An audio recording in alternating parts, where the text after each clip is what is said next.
Believers to stand up, because once again on Quest it's UFO time. This week UFO spotters from all over met in London to lobby MPs as part of a campaign they call Operation Right to Know, demanding that the Ministry of Defence comes clean with all it knows about UFOs. It's easy to be cynical about flying saucers and such, but not quite as easy as it was, because now the faithful skywatchers have a new weapon in their hands: the camcorder. Now, I'd like you to meet someone who did see something in the sky, and in fact he did have his camcorder handy at the time. He's brought the tape along to show us this evening. Would you please welcome from Mansfield, Darryl Keith-Spence. Darryl, welcome to the programme. Pleasure to have you here. Were you sceptical before all this happened, do you think?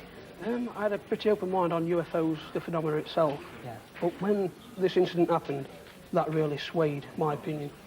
Yeah, so you suddenly thought that perhaps there might be something in it? Yeah, well, the actual footage that we've taken on video that you're actually going to see, it's hard to define whether it was a UFO extraterrestrial origin or whether it was of military origin. Sure. So you're not saying that this is all of a sudden, this is aliens from outer space. You're saying, is it military? Is there something? It could well be. Okay. Who knows? Let's have a look at the stuff you shot then. Let's see whether or not we can make head and tail of it. It's a night scene. That's right. You're there with the actual object that we captured on the camcorder is ringed now. This is your mate and you talking, is it, that we can hear in the background? Yeah, I'm talking, and there's also two other witnesses with me, two friends. Right, now, so what's that? This that's arriving now, this is actually an helicopter that's making its way, that's intercepting this object that is circled.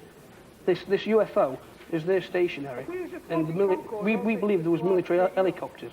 We can't prove it, but we believe there were military helicopters. Now, that UFO that we can see there, just what was it, hovering? It was hovering, but when the helicopters arrived on the scene, it started to move to the left, you know, at a very slow pace. And when the helicopters started to get close to this object, the object just decided, that's it, I'm out of here. And you don't have any inclination of size or...? It's hard to tell the size, but what I can tell you was that the actual site where we do believe this object was stationary above is approximately like 2 to 3 miles from our area. Yeah. So hopefully we'll be able to find out, maybe we'll cast our net wide to find out what it was. Hopefully. My question tonight is, if it's possible, has anybody else seen this object? Yeah.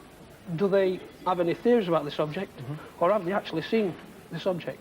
Okay. All right, well, let's see what we can do. Thanks very much for coming in. Thanks for bringing your tape as well. Quest spoke to a Mr. David Davis, who is the Ministry of Defence spokesman on this sort of thing. And here's his statement. Apparently, the Ministry did receive a report of 2 lights in the sky from a witness in nearby Matlock at the same time and date. But the statement also says that no military aircraft were in the area. So our quest tonight is this. Were you anywhere near this area on August the 23rd? Did you see anything? And what were those helicopters doing? If you know anything at all, then please tell us on 0990 200 600 and keep those camcorders pointing skywards. Quest now has new technology on tap.